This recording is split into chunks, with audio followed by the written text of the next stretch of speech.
Woo! Shine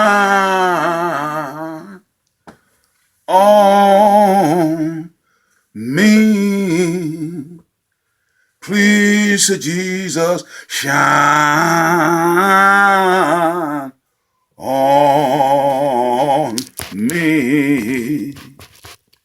Let your light whew, from your lighthouse shine. Whew, oh, shine on me. Welcome to the sanctuary recording studio of this Greater New Bethel Baptist Church, Linden, Alabama.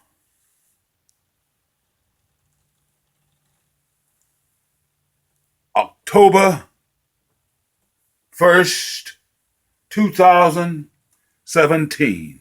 And yes, I am Albert Franklin Leicester.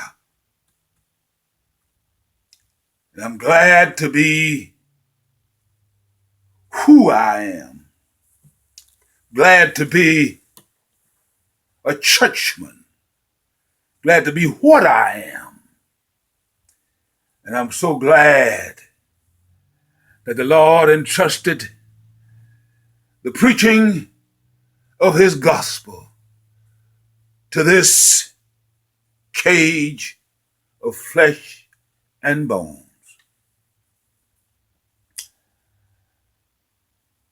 I want to do something unusual today.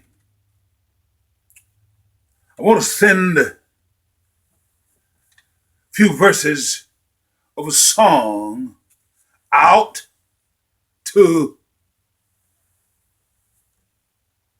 God's children who are caught up in the storms of life. Then I'm going to go ahead on and preach. But it says in that song, when the world seems so cold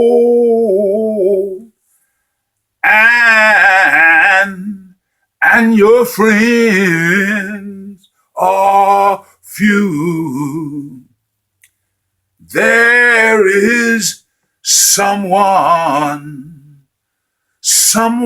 who cares. He cares for you. When disappointments rise, I'm speaking from experience when I hand you these words. When disappointments rise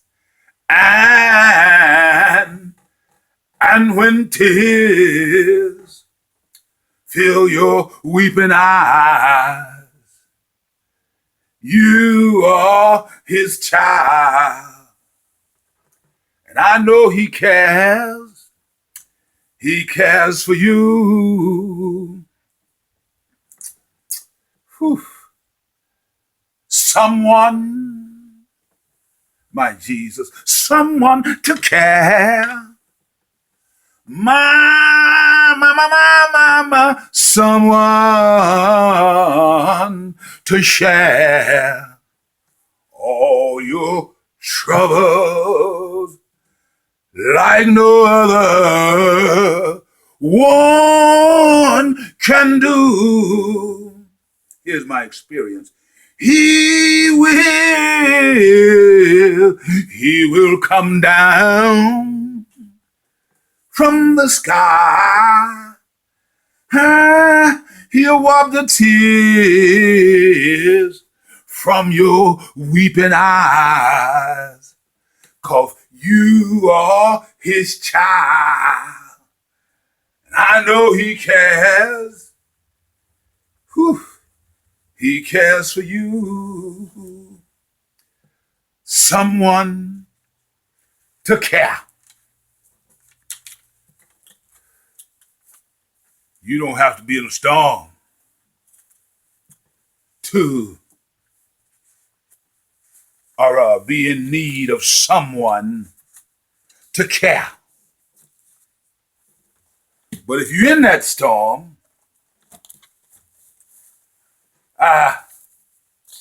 you are acutely aware of the need. I got to look at my notes here and go ahead and try to deliver this message. This is Sunday's sermon for October 1st, 2017. We have for subject a continuation of the message for the preceding 2 Sundays. We have been looking at the life of Paul in search of what made his life great. And I shall use Philippians 1 and 21 for a text and a point of departure. Says there, for me to live is Christ, and to die is gain. Subject of this message today is the secret of a great life, part 3.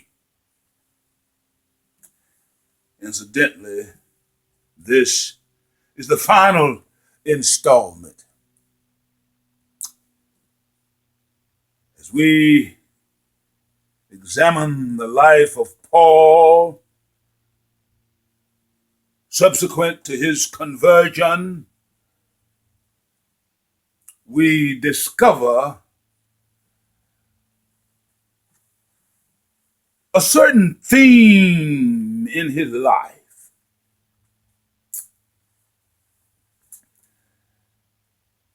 To put it in my own words,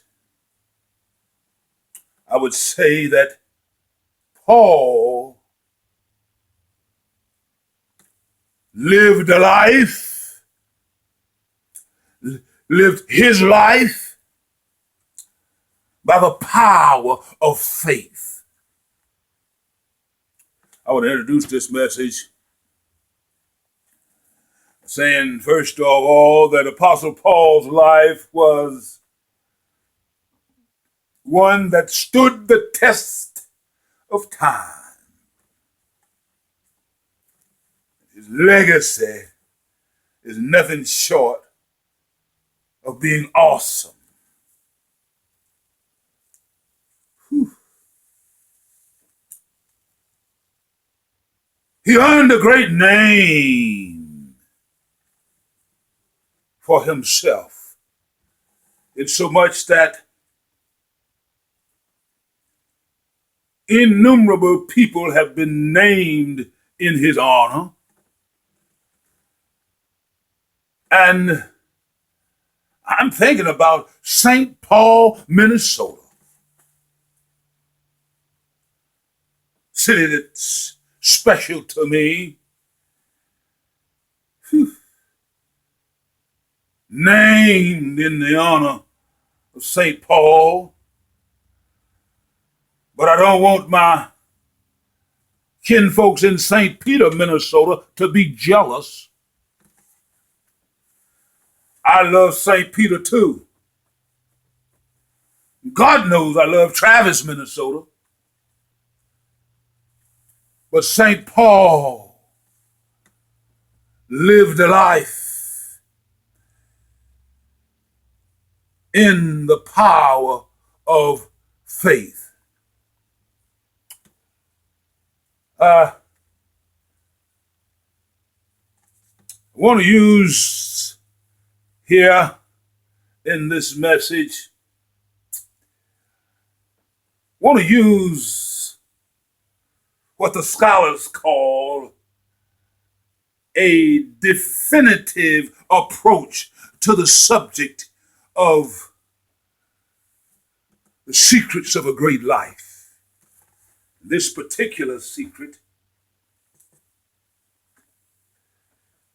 of living by the power of faith, that is the crown on the secrets. The first secret is the necessity of spiritual conversion. And the second secret, we find them in Paul's life, is to live with a sublime purpose. And that will usher you on down the road to a great life. But the final crown on that great life is the element of faith. I must address the question, what is faith? That's the definitive approach. Whew. It is the substance of things hoped for. It is the evidence of things not seen. That is what faith is. There's power in it. Whew. How, you may wonder, can I get this power? I remember one of the sources on the island where Paul was cast as a result of the shipwreck. Notice that the serpent didn't bite Paul, and he concluded that Paul had some kind of supernatural power. And one even wanted to buy the power that Paul had.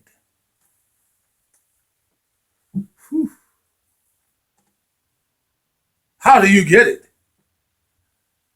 Dollars and cents will not, or any other currency for that matter, will not enable you to acquire faith. I just want to say rapidly in passing that we have the heroes of faith in the 11th chapter of Hebrews. And that, for serious Bible students, is required reading.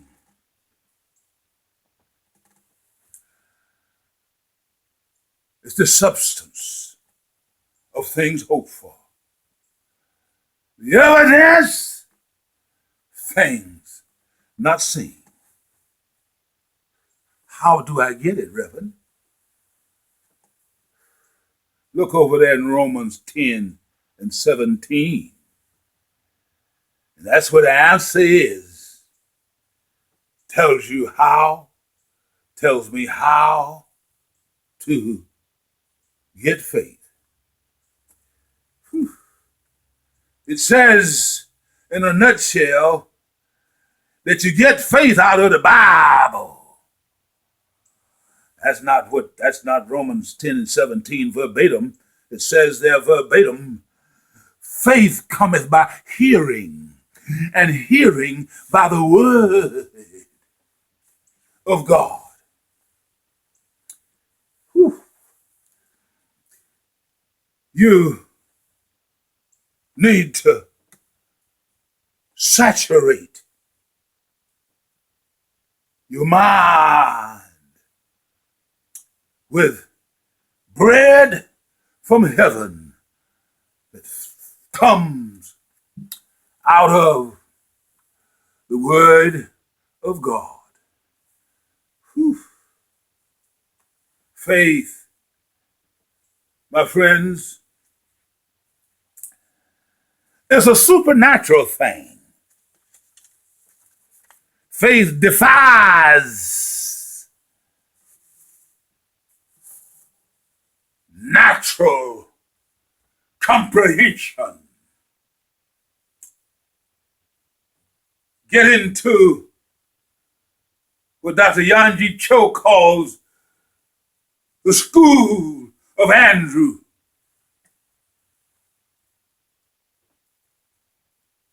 Andrew was Jesus' disciple that said, there's a lad here which has 2 fish, 5 barley loaves. Whew. That was just enough for Jesus to work with. Huh. You won't live by the power of faith, you ought to go ahead on and enroll in the school of Andrew.